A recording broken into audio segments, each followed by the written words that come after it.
I mean, he was over there calling us monkeys. Girl, I know you lying. There was nothing they really was going to do to him. I just went to a cookout with this man and his wife, and this man over here is having a whole affair. Meanwhile, Miss Karen over there got one large frizz braid in her hair. And we know that's out of regulation. And you worry about me. But you worry about me. Mm-hmm. If I can tell anybody anything with my experience from the military is that your mental health comes first. We've had soldiers, unfortunately, not make it, right? Lord. As a result of, not knowing really the steps to probably take to put their mental health first. Yeah.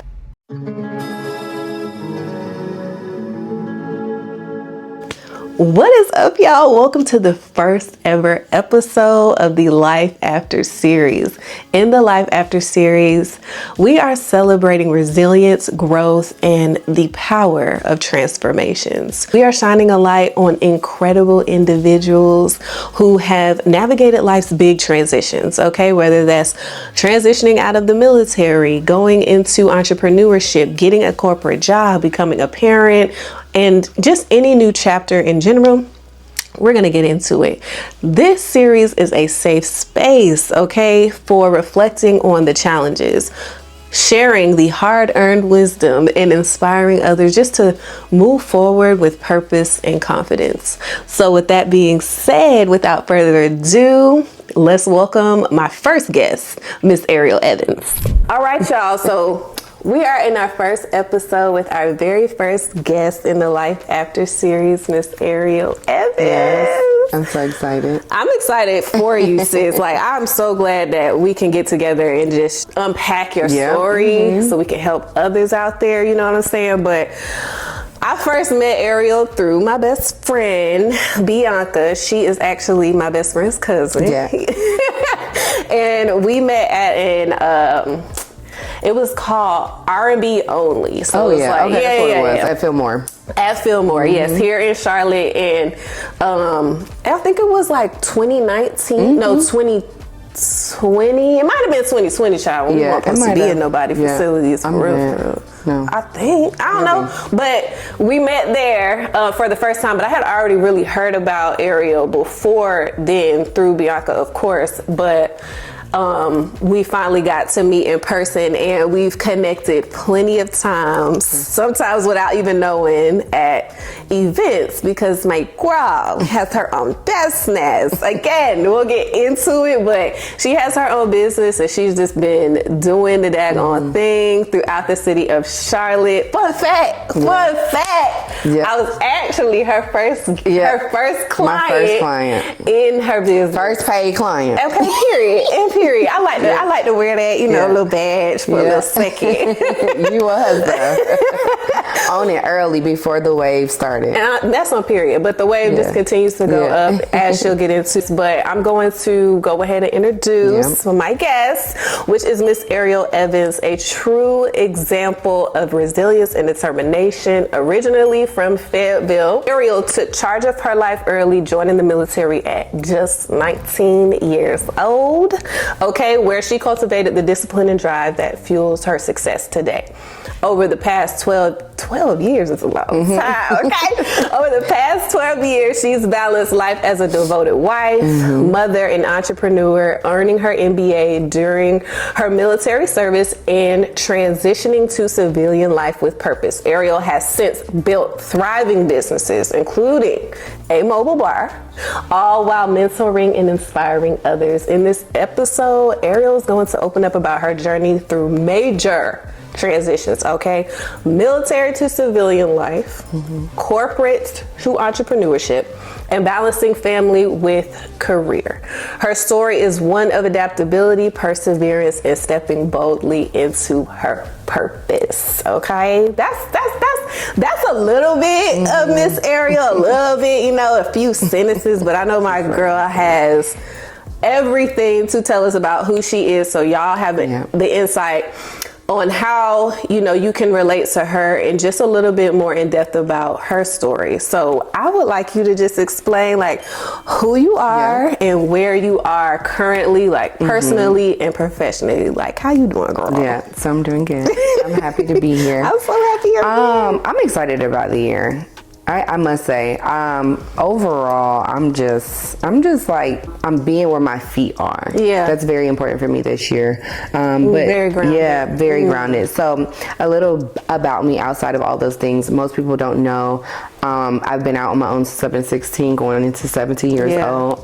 My senior year in high school, my mother struggled with some things a little bit. She transitioned up here to Charlotte with my younger sister and brother. Is she still here? She's still here. Okay, my mom cool. has been here since I graduated high school. And most of my grandmother's family is here. So ultimately, we would come back and forth from Fayetteville. I was born in a small town called Dunn, which some people don't know, but I was raised mostly in Fayetteville. And so I've been on my own for a very, very long time. Like, I feel like I've been working forever, because I have. Because I have. But I think being out early, so young, like, really has molded me into who I am. Just understanding, like, the street smart side of things, career-wise, with the military, and just being able to adapt to different demographics. And, like, culturally, being, like, you know, when I first joined the military, I was stationed in Fort Riley, Kansas, which we know predominantly is a white small town, and so culturally it's like, oh wow, we're in the sticks. It is a shock. Yeah, it is a shock. And so, like, integrating into one of the first female integrating unions. With, you know, these guys that are like snipers and everything else, and supporting them. I did HR. Pure killers. They are killers. And really ultimately feeling like you don't belong. You know, already feeling like women, you know, you have so many strikes against you, like being a woman, but then being a black woman, and then it's like very vocal about how they feel about you, and there's no denying it. So adapting to those things, and still like trying to wear the Fayetteville off of me, and being like, oh no, what you want me to do? Because I still got it's fresh on me. It's fresh on me. Like, which way you want to go about it? Go with it. No. But I'm trying to change my life around, so leave me out of this, you know? So it's like a lot of things that started to happen and shape me and mold me, and be able to really give me a backbone. To be where I am now, and like breaking into the industry with the mobile bar business that I would, you know, tap more into. But ultimately, I think like just really shaping who I am, like that young girl from now when I look back, like, and I could just remember me having this pink little Victoria's Secret outfit on, even waving at my husband like, okay, I'm finna go to basic training. Oh my God. Thinking I was Paris Hilton, and I was like, oh, it's got real. No, this is real. I think so that is so funny you said that, because so you left at 16, or you got out on your own at 16. So now you're on your own for 3 years. And you decided to join the military. Like, what sparked that decision? So what sparked it was ultimately like, okay, so I had my first apartment. I got evicted from my first apartment, right? And so that was like a little ghetto. And so me and my best friend at the time, we decided to get, you know, be roommates. And being young and it just would not mesh. And so me and my husband now, we still dated, you know, earlier stages, but it was like, I'm homeless. I need somewhere to go. And he was like, you come stay with me. Then I was like, one day, like, I can't just be living in no man's house. I feel like, that. That's a bit much. So let me go find something to do with my life. And sometimes people don't know either. Like, when I was younger, I got into a little juvenile trouble. Okay, girl. So I got a little grand license. I was in juvenile court. So I was like, I don't know if this is gonna work out, but so you we'll didn't see. Think you had I didn't think I didn't have a chance, because they like I had to get a waiver to get in. They were like, were you in a gang? What's this? What was like, wait, this is crazy. I was just shoplifting for work uniforms. Like, your girl was out here trying to hustle.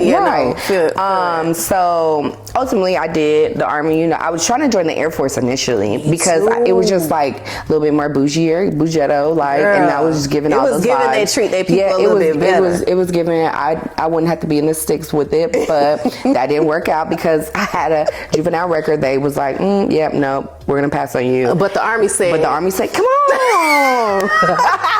You can go right now. You even got college credits. We can get you a little PFC action. I'm like, okay, I'll be a specialist in no time. You know, so you're like, you know, sign me up. Where do I go? Go Army. So of course, my grandmothers were excited because they're retired military. So they were like, it's about time. I was like, oof, I did not see this coming. I thought I was going to be bottle popping forever in life, you know? Yeah. So that ended abruptly. And I just decided like it would give me some stability. And that's exactly what it did. I don't regret the decision at all. It gave me the most stability that I've ever had in my life, you know, as a young girl. And so that's just what led to it. I was like, just do it. And it was torture though. I must say, like, transition from, you know, again, I was used to the military, but I had one grandmother who was not so invested. It was like, she was like me, quite much like me. Like, I'm just coming to collect a check. I got kids to take care of. Let's keep it pushing. And I had one grandmother that was like very hoo-ha. Like, she's the woman, Army Corps. She got it tatted on her. She's so like, both of your grandmas was military? Both of my grandmothers. So my dad's mother and my mother's mother are both retired military. Wow, like did all 20. Did all 20. That's so cool. Yeah. So, you know, and they both retired E7, so they were enlisted the whole time. Yeah. And so I was familiar with it, but it still wasn't like. But your immediate family wasn't military. So my dad did join the military. Okay. My father did, and he got kicked down. Yeah, you know, I feel like that's my story too. That's crazy. So my dad was like, my dad was, he was a little young Jeezy and a little bit of, you know, special forces. Like he was doing a little bit of both. Okay. But I think he regrets it to this day because he loved it. He loved every bit of it. But no one else. My mom, nope. And it's funny because, you know, my mom was like, I just never would have seen it because you just... Girl, you couldn't have told me I was going to join either. It's just something I didn't think. When girls would come into Aldo, because I used to work in Aldo growing up, you know, throughout high school and stuff, and they would come in their uniforms and stuff, and I'd be like, I don't see how they do that because it couldn't be me. But it ended up being me, and honestly, I don't regret it. And it felt like so typical, like, you know, going to the military where people were like, oh, yeah, here's another one going to the Army. And, you know, now I'm sitting on your couch. 100% disabled, collecting one check, so it worked out. Shout out to the disabled vets. Shout out to the disabled vets because we are very much so disabled. It was so funny. Listen, I was in the airport not too long ago, and I was struggling. It was Miami Airport. No, I say not too long ago. It was last spring break. It definitely was a year ago. With the kids, and we went to Puerto Rico, came back, missed the connect, got stuck in Miami, and it was mayhem. And I remember asking this guy to give us a ride, and he was like, it's for disabled people. And I really wish I would have took that man information because I probably would have been working on a settlement right now. But I want to say I am disabled technically. Oh, I know you lying. Yeah, technically. I am. That is literally the thing that irks my spirit about how people view disabled people. As if they gotta be like I could be disabled in my brain. I got PTSD. Mentally. Yes, that's what I'm saying. Like they literally don't. Like I'm crashing out in my brain going through this airport, and you're telling me you can't at least give me a ride. Listen, when I tell you I got registered, my disabled tag is on that car, and I need to get mine. Listen, I need a handicap. We're gonna you have to drop I need to go back up there. I'm making an appointment. No, you got to go, and I'll tell you which one to go to because I ain't waiting nobody line. I went right in there and got everything I needed to get. Got up on out of there and did. I'd be parking in the front anyways, risking it. $250 fine. My granddaddy used to limp. He used to get out of that car limping.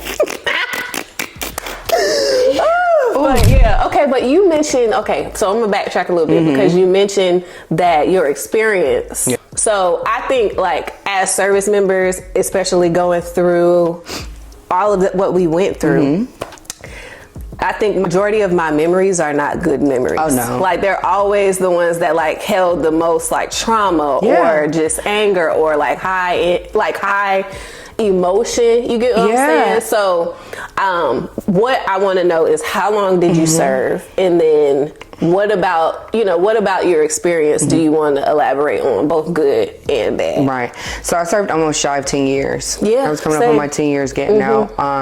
And so it's funny because like I thought about trauma in relation to my childhood initially, and then so it was like childhood trauma, it was like military trauma, and then it was like marital trauma because like we would me and my husband would like experience issues because related to work and like my work environment and it rolling over into the house. The trauma with the military though was very stressful. Like so I started off active duty Army. I did almost 5 years at Fort Raleigh, and then we came back from deployment, and then they were literally like trying to wrap around to deploy again. And Girl, then so they didn't waste no luckily time. I was able, because I was so close to my ETS date, I was able to do the involuntary ETS type separation in order for me not to have to go on that deployment. I had just found out I was pregnant. So I was like, oh yeah, baby, sign me up. When I came back from deployment, I think I went to mental health for 6 months. I cried every day. It was like torture. Like I don't know how to explain the first half of my military experience because it was just so bad. It was very toxic. Like the control that they had over you, again, being a predominantly male unit, but then white male unit. I remember the first time we went to the gun range, this white boy looked at me and was like, you don't belong here. And I was like, not today, saying. And he was like, I just don't think women should be in the military. And that was like, it was like to so vocally be like. But what year was this? This was like, so I joined 2012. Yeah. So this had to be like 2014. And just for context, y'all, like the last combat arms unit that was open to women, I think, was 2015. Yeah. I think 2015 they opened up all branches of the military to women. Yeah, that's 2015. That's when it started transitioning into women could do combat arms type MOS. Yeah, and actually go to school. to do combat arm MOS. Right. And so it was like, baby, first off, I'm here to do paperwork. And if you don't want your paperwork messed up, quit talking to me. Because what my mom used to say is HR used to be most hated, most feared. Okay, like don't play with I'm us. like handling your pay and your life insurance, and you're just talking about I don't belong here. So who does belong here? Because we all got a role here, So it really gave me a lot of discipline with because there was that fear of, it wasn't like a personal fear of like you're scared of them, but the intimidation factor of like I can't go back to what I know. Yeah, this is my job now. This is my career now, and the control factor of that really kind of intimidated you a bit. Like, oh, if I say this, it's gonna be this, or I got a husband at the house that's civilian that I know will pull up and it's not gonna be nice, but I can't be quick to turn to that because then it'll cost me my career. So or you it might almost cost him felt like trapped in that situation. It was definitely like certain, days I was really backed into a wall. I remember we had a first sergeant who couldn't really stand us, and unfortunately we had a female NCOIC who just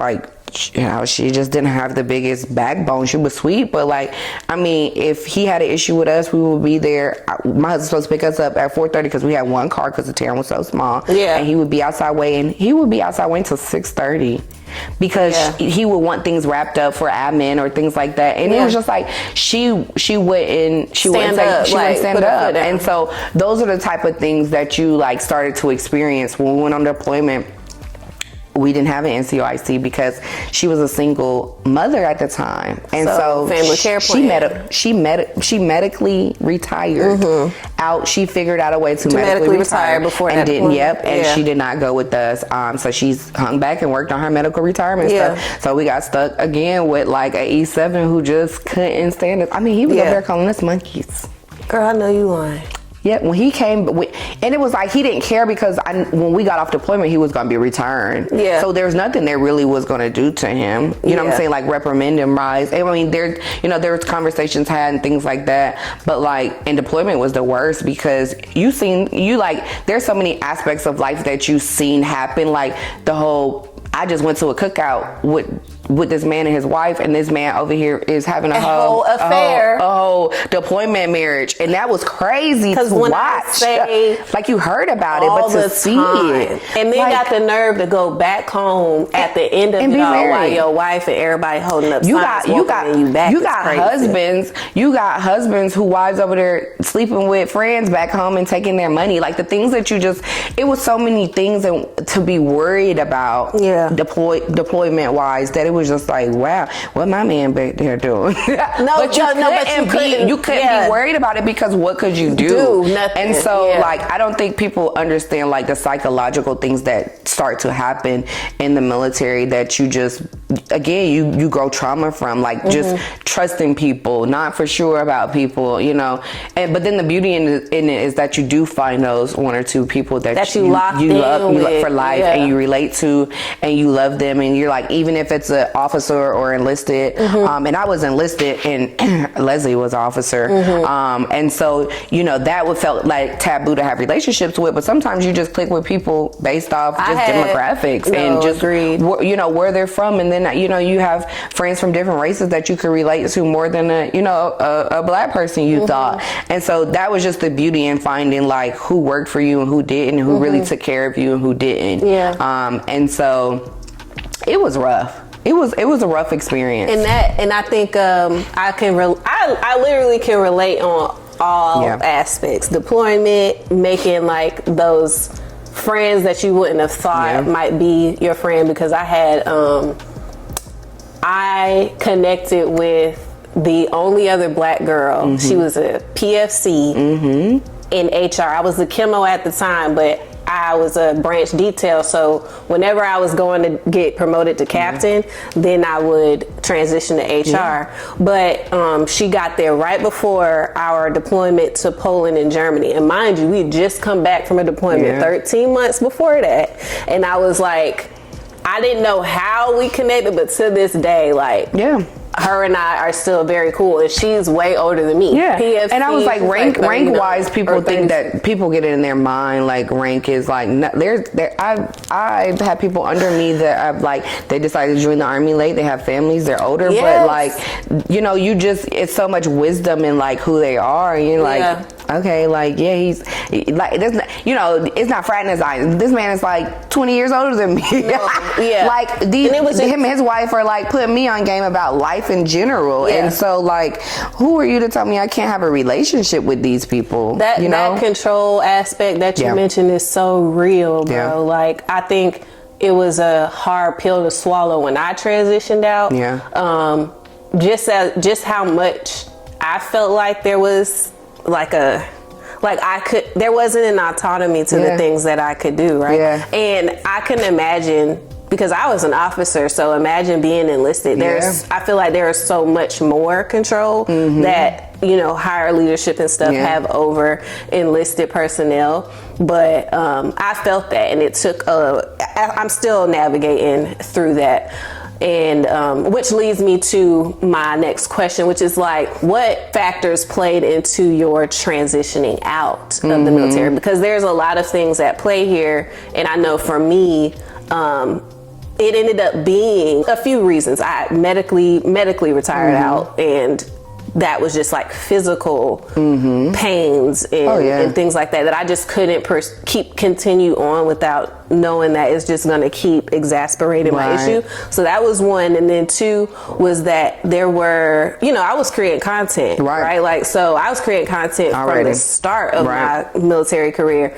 And then people would always ask me, oh, girl, are you going to do 20? And I used to be like, I'm gonna do it until I can't, right? And by can't, I mean until this starts to become less or more of a hindrance to my passions, which was creating content, engaging with people, connecting with people, and plenty of opportunities came about while I was serving that leadership was, like, scared to let me pursue. And I didn't feel like being a martyr. Like, I didn't want to be the girl to be fighting for, you know, these things. And it turns out I really didn't have to be, because there's so many creators out there, military creators out there, that weren't out there when I was.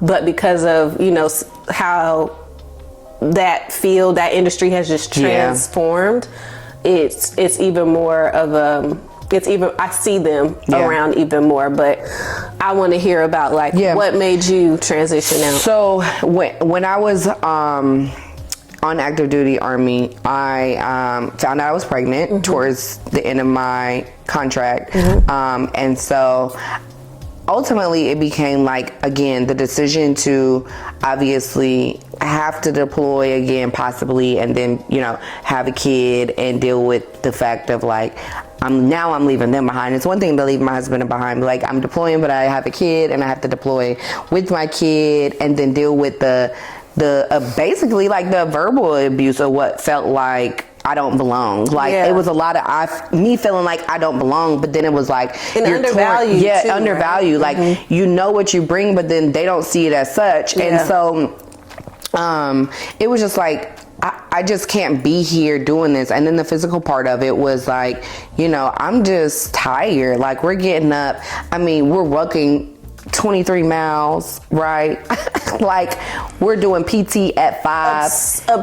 And the fact that we're a heavy unit, heavy units used to kill me. Yeah. Because why do we need to be reckoned when we ain't gonna be reckoned? And then it's like somebody gets a DUI, you all gotta come in ASU dressed up. And don't misplace no what was it called? Sensitive items. Yes. Oh baby, that it's just like the control factor really became like very like it just started messing up my mental really bad. Like it was becoming toxic for me to stay in. And so I was presented the opportunity of going into the Guard. So when I transitioned out, I was in the Guard for a little bit, for maybe about a shy of a year. And then I found out about the AGR program. Okay, yeah. The AGR program was like, I ended up falling in love with that half of the military because of the leadership. And so I got an AGR position in Charlotte on West Boulevard, and then I got promoted and went to Lenore, which is closer to the mountains, and that's where I finished out my time at. And then so ultimately it was just a timing thing and really trying to start my own entrepreneurship journey again. Me and my husband had owned a carpet cleaning truck that didn't do well. And in Kansas, I don't know if you remember, I sold soul food plates on Saturdays called Saturday Plates, which is so funny because that's initially what I wanted to pursue. So I've always had some type of side hustle. So I think entrepreneurship has always been in me. So during the Guard, I did a little accessory business called Aziza for a little bit. And then it was just like, okay, let me just figure it out. Let me figure out what I want to do. Let me see how I can start pursuing. And so with the Guard, you do 1 week in a month, but now I'm doing 1 week in a month with my soldiers, and I'm also working full time. And I'm driving an hour and a half up and down the road. And so then I find out I was pregnant again with my second child, and COVID happened. And I was like, baby, it's time to go. It's officially time to be done. This is a bit much. Like you said, it was a lot of time. It was a lot of timing. And it was just being tired. Being tired of feeling like, well, Dan, when are you going to do what you want to do? Like, you just can't just keep waiting for the right time. And then you're hearing people like, well, if you go over 10, you might as well stay. And then I've been done with my undergrad. I've been done with my graduate degree. And so it was like, with all of that, you know, I didn't know if I wanted to become a warrant officer because I wanted to be a warrant officer for a very long time. And then it was just like, you know what, if I do that, I'm too invested and I'm never going to do what I want to do. And so, it just was like, at first I initially wanted to do a food truck, so I started manifesting that idea. And my husband had plugged me in with someone in the neighborhood to kind of do like a little internship. Baby, that was a little bit much for me. I didn't like it. I didn't like the policies, the legalities, nothing about permitting. It was just, you know, I know what it's like to cook and be. Shout out to the people who own food trucks. I got friends in the food truck industry. I know what it's like for them to give their all. Kudos to you. I'm cooking for family only. So it quickly became like, I got to think of something else. And I went to Camp North End. And they had a concept called Black Moth Bars, which is an Airstream that was gutted out. And I was like, this is dope. Like, this is like you know, this is a dope concept. So I started researching it, and it was like not as common here at all, and definitely not common for us to be in the industry doing it. And so people was gutting out horse trailers and all this. So initially I thought I wanted to gut out a horse trailer and do all that. And the lady that I found that kind of mentored me was based in New York. And so we would exchange information. She would give me insight. She was like, honestly, they're cute, but don't invest in that. Do the satellite bars, which is what I use now. And I drove all the way to Campbell, North Carolina. Actually, New York, sorry.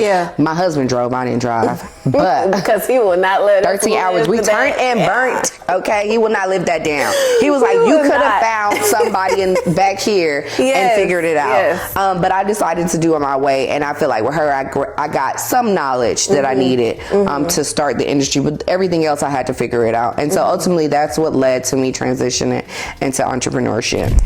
So I think I heard at least probably 3 or 4 different ideas, right, that came into play before you landed. Yes, a lot. Yeah, the mobile bar. And that's common too. Yeah, I feel like it is. Entrepreneurship, you will find that people have tried all kind of things. Yeah, and I think that is a good point to make, is that, like, I heard you say you actually did things. Oh yeah, because people be like having these ideas and then get into something and actually put all of their money, energy, investments into something that they think they're gonna like, and then don't end up liking it. And I think that's not, it's not a problem, but I also am a progressive girl, right? Like, I'm like, there's ways to figure out if, like, this is something you want to, like, either invest in, or, you know, maybe it's just a hobby, or see if you really like it enough to, like, turn it into a business. And I can appreciate the fact that there was a lot of things that you kind of went through, and it's not that you don't like those things. It's just like, this ain't really.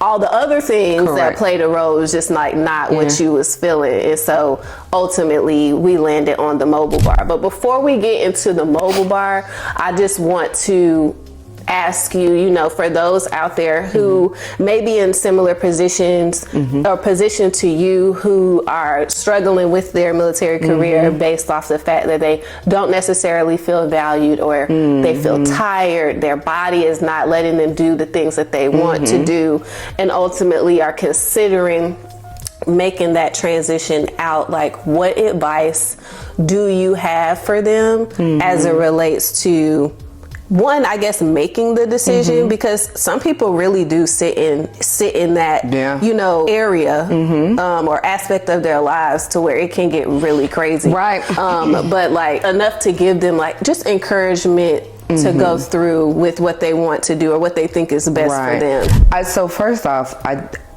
if I can tell anybody anything with my experience with military, is that your mental health comes first, right? So like, we've had soldiers unfortunately not make it, right?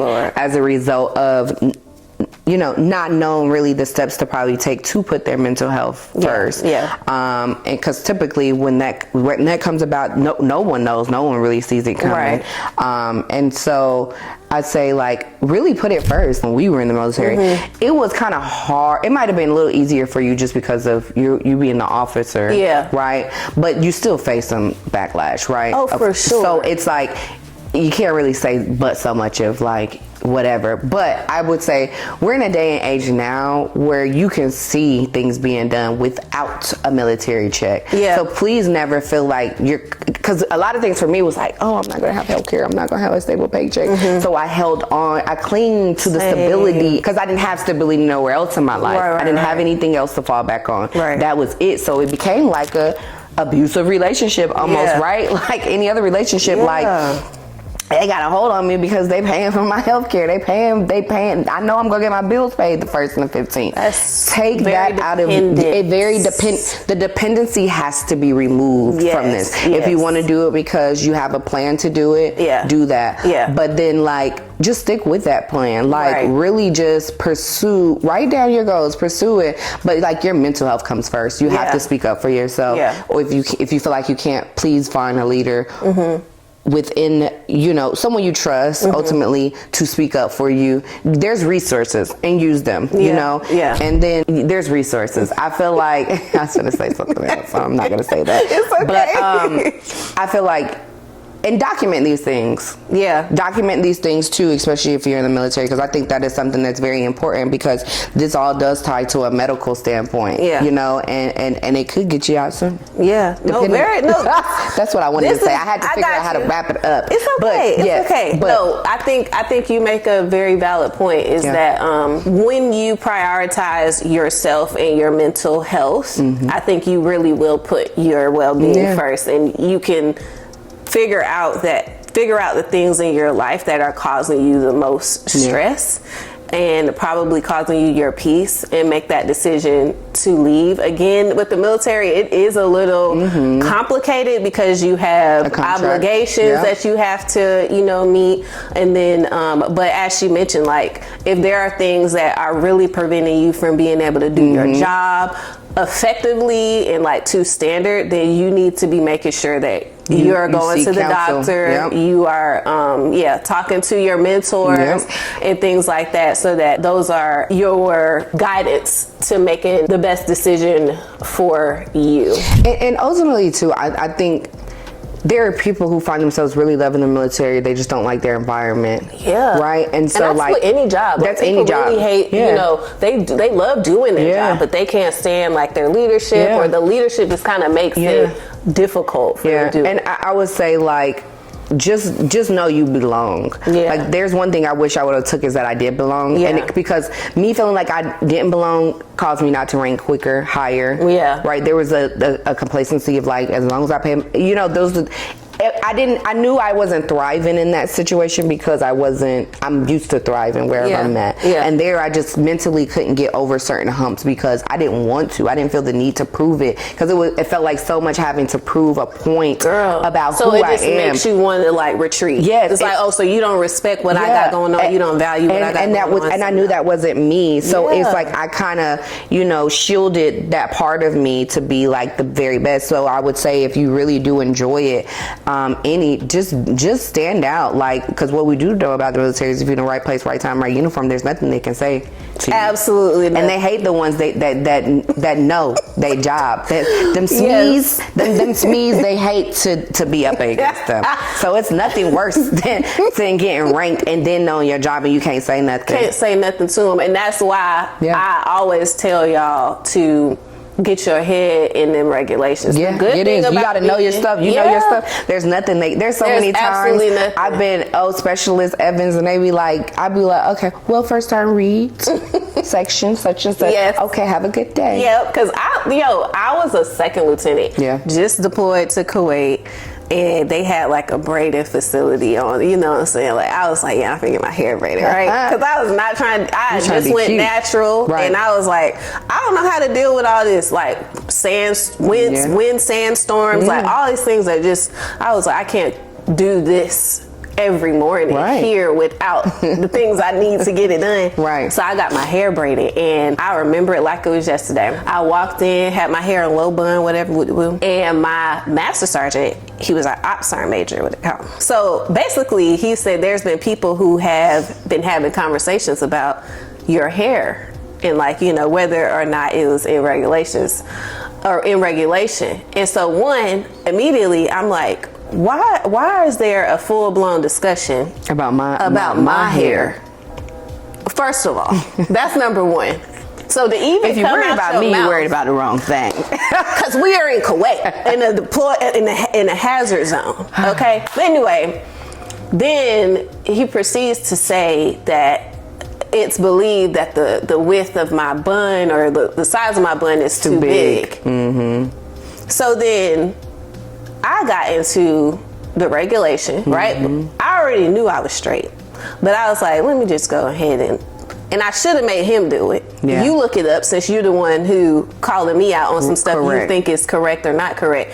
It just irked me, because I'm like, you didn't even look into it. You didn't even look into the regulation, but you felt so confident because all these people, and you know what he wanted to do? I feel like he wanted to go back and be able to communicate that he was the one who checked me. Yeah. When really, I'm sure he didn't say, because I checked him, boo. Yeah. Pulled the regulation up, pulled the ruler out, ignorance. Pulled the ruler out. I was fine. Absolutely fine. Thank you. But meanwhile, Miss Karen over there got a French braid, one large French braid in her hair. And we know that's out of regulation. And you worried about me. But you worry about me. Mm-hmm. And I'm neat. I was neat, well kept, and all the things. But that's why when y'all be running around here, just doing willy-nilly, y'all got to be in the books. You have to be in the books. And especially if you're a minority in the military, it's just too many strikes against you not to be G to G. To not be good. Yeah. That's very, very true. If you're going to do it, just do it right. That's all I could say. And then you can't be touched. No. You won't be stopped. And so you outperform, you belong. And with these new DEI policies, Lord, Father God, I'm sure they're going to make sure it's everything is merit-based. It's already merit-based. you can't not earn your spot in the military without earning it. It just doesn't come to you. No, that's true. That's what it is. But people are going to make it more of a point to pick and make sure they know that you're not put together. Yeah. So I would say if you're going to stay in, please know that you belong, and just show them that you belong. You don't have to show anybody anything, if you ask me. It speaks for itself. Right. But if you're battling with like any, instinct, like I don't belong here, and I really don't belong here, and I don't want to be here. You don't have to be. Yeah. Finish out your time, like I always say, how you need to, and document everything, and then transition to the next phase of your life. Period. Yeah. And like, speaking of transitioning, you have served in the military and became and was and still is an entrepreneur while being a mom. Tell the folks what that. Tell the folks what that is like. That has been an adjustment. That has been an adjustment because going from transition from the military, I had a little break, maybe about 6 months off completely. I did nothing. I was just chill. I was just, being a new mom of 2. Okay. Love that for you. Enjoying it. So I was still working. I was working on Libations as that, at that time is my mobile bar. Yep. Libations mobile bar. So I was working on the idea of it with my best friends and just putting concepts together, putting, visuals together and things like that. So that was definitely being worked on, but the opportunity came. My best friend, she used to be in the Air Force. She's out of DC. Her husband's in military as well. And is she still in? No, she's out. She's out now? Yeah, okay. Her husband is. Okay. And so the opportunity came about for me to get a government contracting job, which was healthcare IT. That's what she's been doing for years. And so she was like, it was so exciting because she was the first one out of the friend group to make 6 figures. And I was like, well, let me know if they ever have, room for a job or whatever. And she was like, are you serious? And I was like, yeah, I'm serious. Well, yeah, if they pay it. I'm serious. I know I'm going to be an entrepreneur too, but I can do both. I'll figure it out. And so literally she sent me a link to apply for a job that they had come about. The man already knew he was gonna hire me. I asked him I gave him a number. He said, no worries. I had my first 6-figure position 6 months out of the military. So that is key, baby. And what year was this? This was 2021. Okay, yes. So you were still planning Libations, but secured this 6-figure job. 2021 going into 2022. And it was government? It was government contracting, Okay. So I started doing healthcare IT, so I was an incident manager, and I did that for 2 years. And I had got laid off that second year of being in doing contracting. And I still had my business going on. That same year, I still was doing all of that. So when we first did you were still full-time with... I was doing all of that. Mom. So I was doing that, having kids. It was a remote job, so lucky for me, I was at home. So it worked out amazing because the company was based out of DC, but it was like, wow, like I felt like I left the military and everything just started falling into place. And that was like the best feeling in the world because that was the validation that I had made the right decision about where I was going. And so even with Libations, I had still treated Libations like a full-time entrepreneurship journey. I feel like it didn't grow as much because I had my other job and I had 2 kids. And so with my youngest, being at home mainly, it was just kind of like finding balance with all of that. I was breastfeeding full time. And so I was blessed enough that the contracting job wasn't as demanding though. It was very much so not micromanaged. It was just a completely different work environment that I ever was used to. And I was like, wow, like they really messed it up for the world out here because so I'm making 6 figures. Find the balance? So I think I'm a schedule type person. I think that comes from our just structure in the military. Everybody doesn't have it, but it's definitely stuck with me. Like just keeping the kids on a sleep schedule, like the youngest one in particular, My oldest one was in daycare, so that worked out. But during COVID, they both were home, and so just keeping them on a schedule. Luckily, like I said, the contracting job was like, as long as you get your work done, I'm cool. Was able to do that, so that was very low maintenance. But then the business side of things, I just kind of like had my certain days that I would do admin work, had my certain days I would reach out to clients, certain things I would just continue to pursue, and I just kept myself on that schedule. And honestly, when I got laid off, it was so devastating to me, because I had so the first contract had got dissolved, we had went into the second contract, so I didn't end up getting 40 grand more in an offer than the last contract. So I was like at the highest peak financially of my life that I ever been. So I started attaching myself to the financial portion. And I had got laid off, and I was so devastated. I remember it to this day. It was right before the Beyonce concert, girl. Which one? Renaissance? Yes, in Charlotte. Girl, they called us, and we was at the Kimpton having us a good time. They was like, put us on a Zoom meeting, 200 of us. It was like, everyone in the Zoom will be laid off officially Monday. I was like, oh. Dang. But where was Libations? Like, how was Libations was still doing? Just, consistent, like pretty consistent. Okay. Not so much like it is now, by no means, but it was consistent. Like, I was still working on Libations. Okay, but do you think you being laid off? Oh yeah, it was a pivot. It was a pivot. When I entered my first, so the year that I got laid off, again, it was more of a side hustle status, right? Yeah. So I think I had made like 18 grand that year. That my first full year entrepreneurship, I had made $52,000. Period. So it was like, it was like slow and steady still wins the race, but like just to be able to do those numbers within a year of full-time entrepreneurship, not trying to throw numbers out there, but just to see the growth of like, wow, and I wasn't even making as much money compared to what I was doing contracting. And so it was like, but the reality of it is that I did that. I was able to then like push forward, like, oh, I have to do this. I'm now on top of this. I'm doing this. I'm doing this. I'm doing this. And but so that's just a testament, and like what we communicated earlier, it's like your resiliency, like adapted to your situation. But I've always have been like I'm, and that's tactical, whatever. The younger part of me being able to manage the streets and things like that, and just the the ability to be like, oh no, this is what's gonna happen. And so it was my way to pivot into really focusing on my business, and I think it was a blessing. Like, I don't think anything happens by default. It definitely was. It was my key to getting out there even more and getting recognized more, because then that following year I got an event with Tory Burch, and so it was like these things that I was thinking about started happening, and so it was like it felt like a loss, but it wasn't a loss. And so now it's at a space where I have 5 bartenders, and now I'm looking for more, because I do want to get back into contracting, because why not? Right. And so I have some other big girl investments I want to do in the coming years, and so I need that coin to get that done. And so but I'm blessed like that I've built, and sometimes like I know it's going to come a day where I hope not, knock on wood, but like I haven't experienced really bad I call them contractors because they're not my employees. They're not W-2, they're 1099. But like people on the team who just really are loyal to me, like really, really loyal to me. And so I'm blessed with that, because some people in the hospitality industry experience so much like turnover with staffing and things like that, and so I'm blessed enough to like still have some, like most of the same people that have started with me. And so shout out to Siobhan, because Siobhan's my girl. She's like my lead bartender.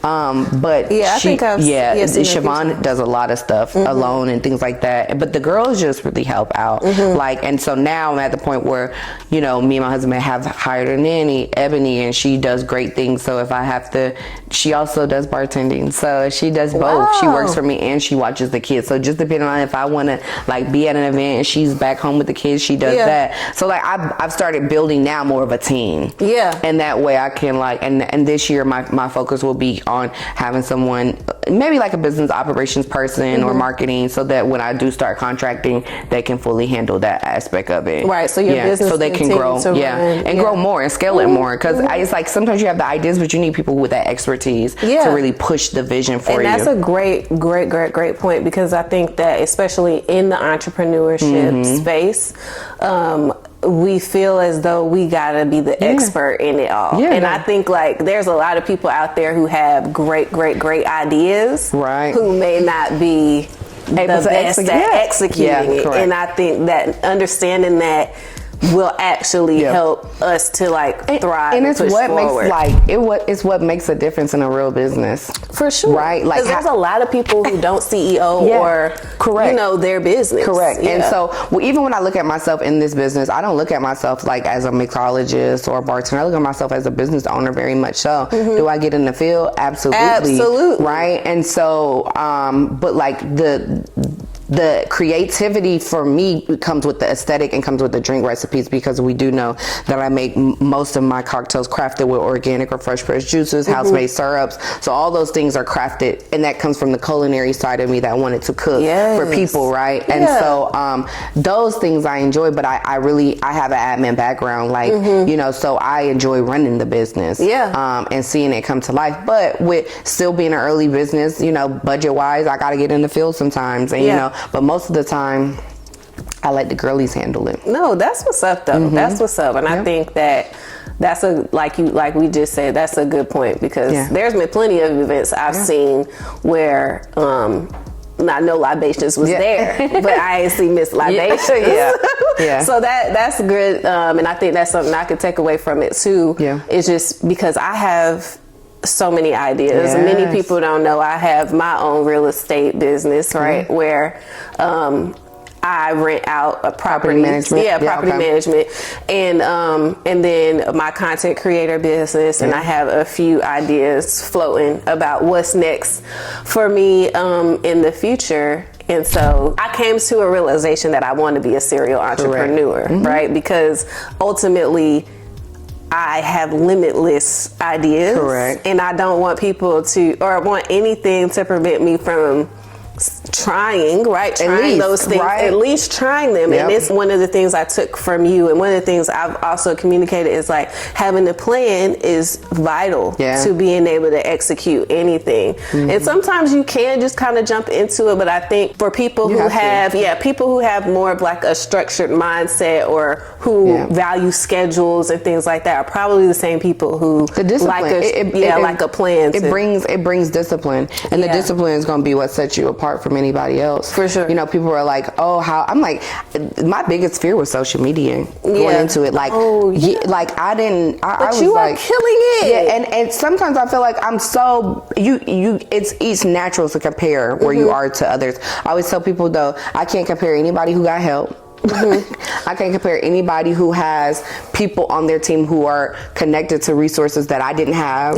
Right. And so, and the beauty in growing the audience organic is that you know that you have put your energy and your time into curating content, because ultimately, like I create content too, right? Like, and so I curate content that my audience have, you know, that has resonated with them on my own. And so I'm very proud of that, because that is something I was very intimidated by going into in this industry. I feel like that's a common emotion, like a common feeling, because social media is almost designed for you not to understand and see the background of things, or the behind the scenes. And that's what people currently, I believe, are craving from creators and influencers. It's like, I want to see how it's delayed gratification. It is. And that's the part that I think when you talk about comparison is like, you really cannot, because if you do, you will not. And that's the problem. The reality of it is, somebody I know could start this business tomorrow and they could be at 10K followers in 6 months.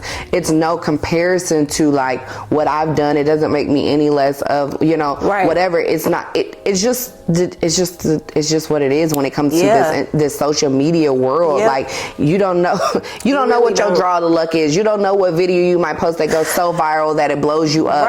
You just don't know. And honestly, like I always say, you cannot be so focused on someone else's blessings that you miss out on your own, because what I have is something different completely from, you know, anybody else. And like I said, I'm really strong on building community in the industry, because I think that what people don't understand is that we all fall short of like needing other people and wanting other people. And so it's been so many times that my friends within the same industry as me, I like had a bartender get in an accident on the way to an event, and I was like, ooh, I'm not there. Like, who can you send? And they find me somebody who can pull up for me to still be able to do that event without me having to come out of pocket and give a client their money back. You know what I'm saying? So there are things that people don't know, like collaboration has taken me so far, and that I've always been a fan of, and will always continue to be a fan of. You know what I'm saying? Like, even to this day, you see alcohol sponsors like Patron and Bacardi sponsor events and do things.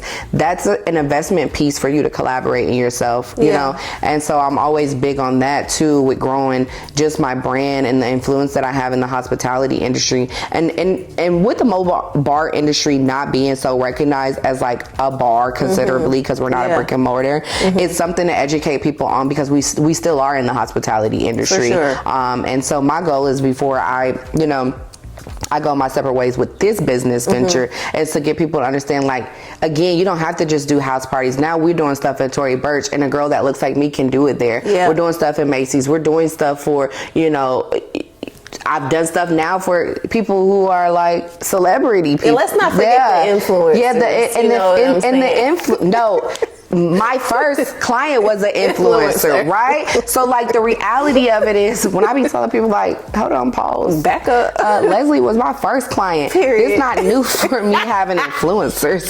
What? Are we confused here?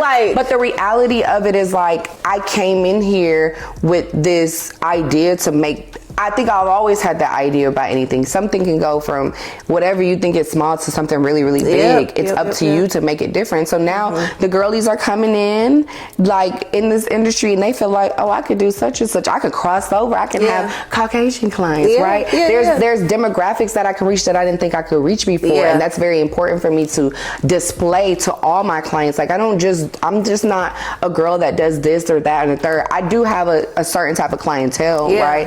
But like, we can get along and do business with anybody. And that's the reality of, that's the beauty of it, really, honestly, for me, because it just makes me feel good about like people trusting in me, and my work ethic speaks for itself, but also my professionalism. Anybody who knows me that done real business with me outside of just like, okay, we're cool, we're yapping, but let's get on the console and get your stuff done and really handle business appropriately. I handle business to the T. One thing about Ariel, that's a business girl. Okay, she gonna be about her business, and that's okay. So that's where it becomes like, people sometimes confuse, certain things. And don't get me wrong, I've done side hustles. I've done it my whole life. But now this is a business for me. So it feels differently when you're pursuing. This is your livelihood. This is my livelihood, for sure. Right? And that's so a different mindset. It feels differently about how I interact with people, how I interact with clients, potential clients, future clients. Because also, this is my network for what I want to do next. Right. And so that's how I look at it. I love that, and I think that I have a very similar mindset, and I honestly feel like I can go a lot harder. Oh yeah. You know what I mean? We always do that. When we set a bar and we pass that bar, it's always the next bar. That's why I said this year, though, it's very important for me to be where my feet are planted.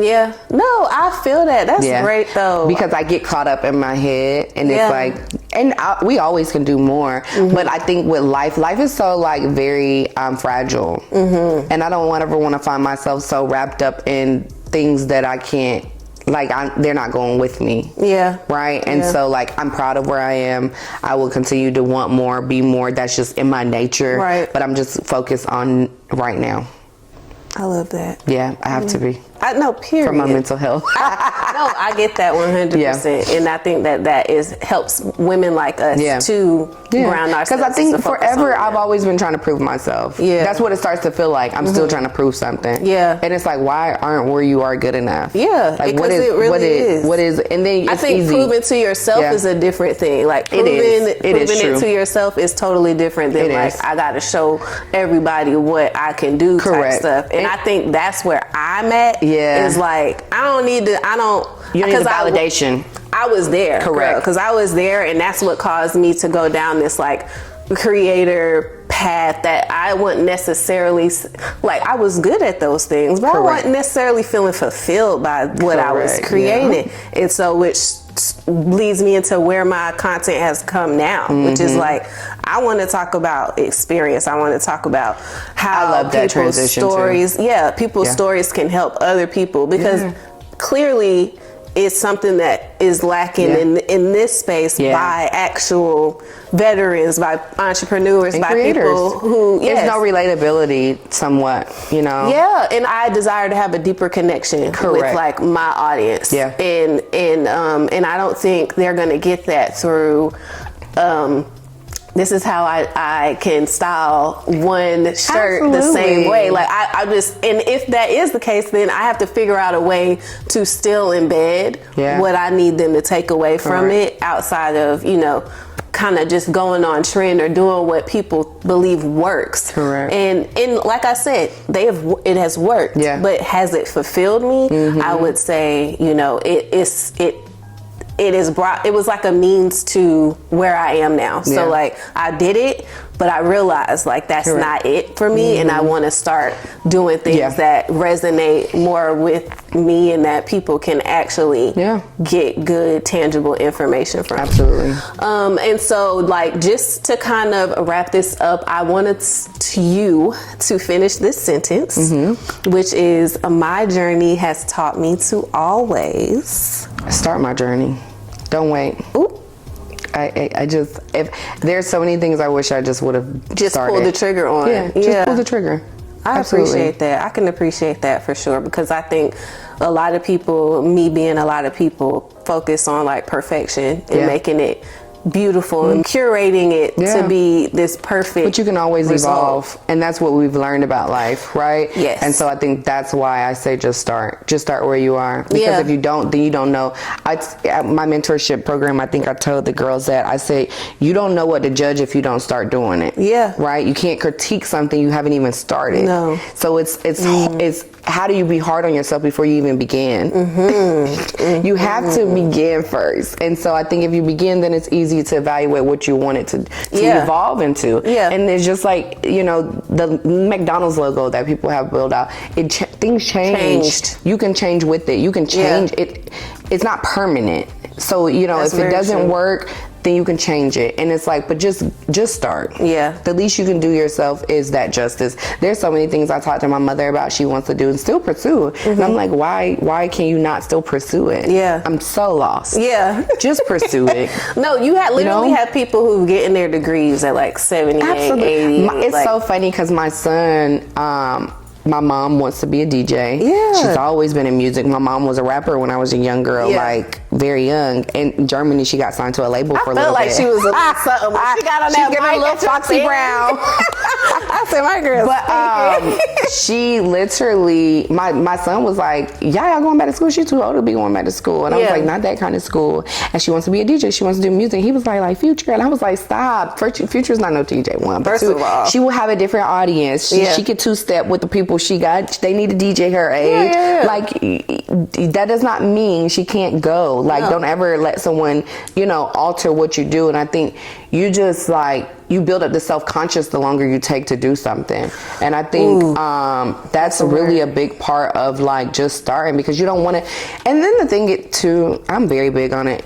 Don't ask somebody else for their opinion about things you want to do. Then, because then you start building again a self-conscious about, well, what do you think if? I don't even know what ifs. That's very true. And I've been there. Nobody should make you, and they don't realize they're doing it. But it's like I say, how do you take advice from people who don't have kids? Well, I'm gonna ask my friend about about my kid, and they don't have no kids. No, that someone's not in your brain, and they're not you. They can never be you. So, you know, you seeking advice is just like, it's just a validation thing, and it really 9 times out of 10 you don't need validation from anybody else. So the conversations you have should be between you and God about where you're going next. I respect it. If you believe in a higher power. You know what I'm saying?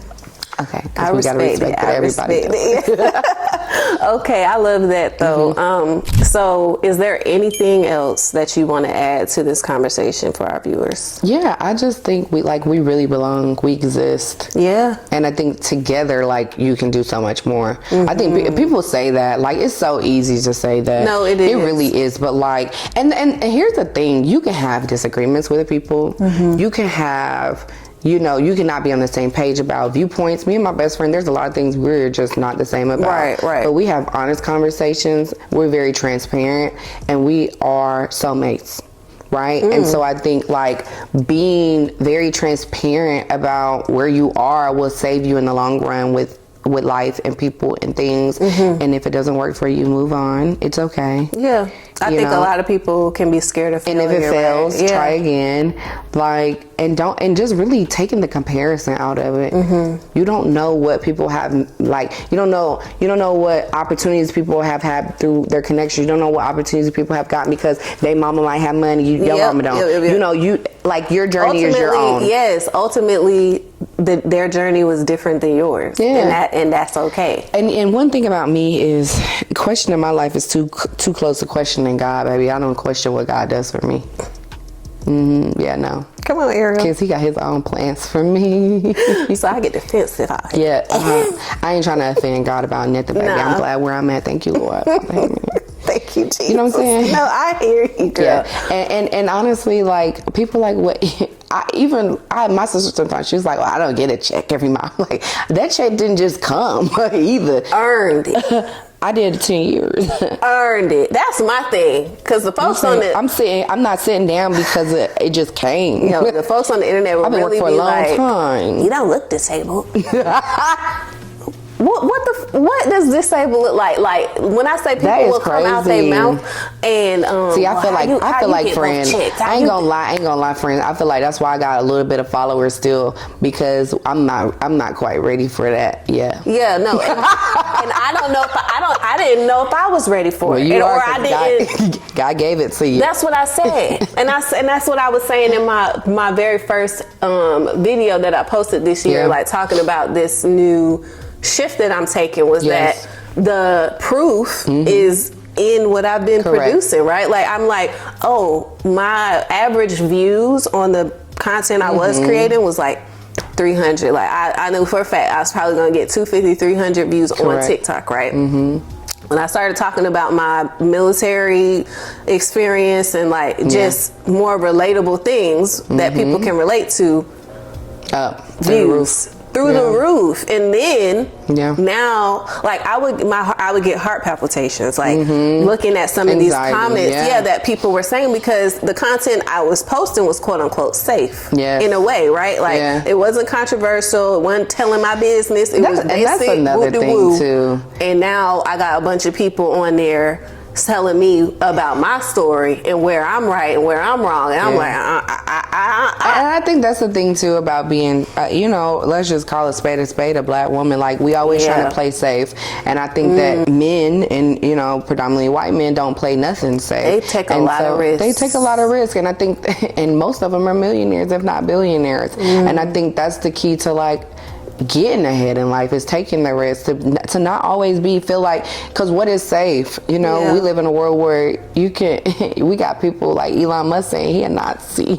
We got a felon for president. So, you know, not to politic, but the facts are if we're talking about what's cute and what's not, you know, like, what is safe? And so I just want to be real authentic about who I am when I'm giving it to people, you know, not too much off on a tangent, but just being honest, like, just being real. Like, I can't really resonate with anyone when I get invited to certain events, I'm like, what do the takeaways look like? Girl, me at the last event. Yeah. You saw me at. Yeah, and I was at one just like that before, and granted, I was still like, you could have left me out of this. You really did not have to. You didn't. And and I'm sorry, it doesn't resonate with me. There's no offense to your journey or mine. I mean, maybe if I talk to a couple of you guys on the side, it might be something we can relate about. True. But for the most part, I don't feel comfortable. I didn't feel like it. I felt out of place. I felt completely out of place, and I just did not feel like the fake. Correct. I don't technically relate to you. I don't. And I'm just not gonna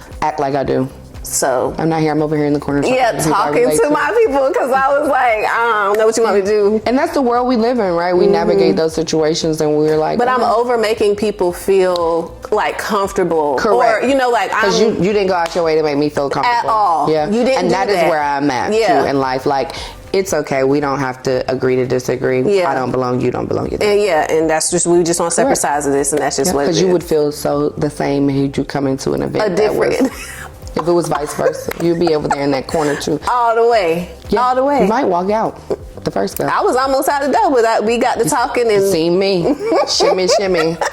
That's what it is. So, man. Okay, well, where can people connect with you to learn more about you, your business, who you are, all the things? So, Libations. My main handle is Instagram. I'm not on it. I'm not a TikTok girly. Yeah, it's okay. Know. And but Instagram, Libations Mobile Bar, and if you want to submit an inquiry or see what the website is like, it's www.cheerslibationsmobilebar.com. Yes. Okay. Well, first I'm so grateful for you. I'm grateful for you. I feel like this has been such a Me great and Leslie were conversation. supposed to have this like 3 weeks ago, but life kept happening. That's why you don't force stuff. You just let it happen. For sure. And I think that this was exactly what needed to happen when it needed to happen. So I want to just thank you for sharing your story with the folks. Like, you've really been through so much. And I think in a lot of ways, our stories are very similar. Like, you've went from the military to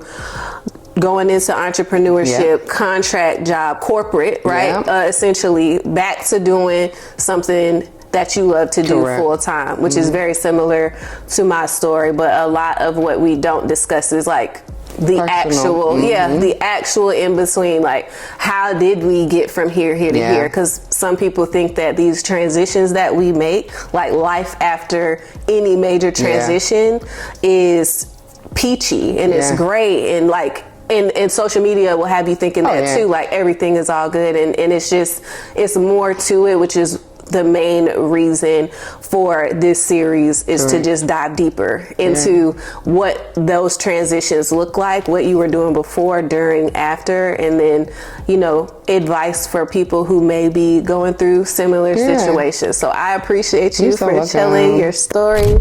For those of y'all out there who may have just gotten even one little nugget from this conversation, what I want you to do is share this video with anybody that you feel can benefit from it. Comment below what you loved most about this video, and if there's any questions that you might have for myself or for Miss Ariel Evans.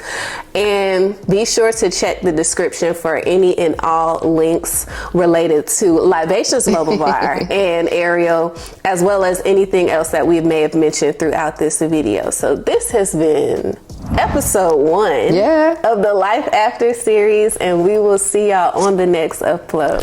All right, y'all, until next time, keep pushing, stay grounded, and always move boldly and with purpose. Bye.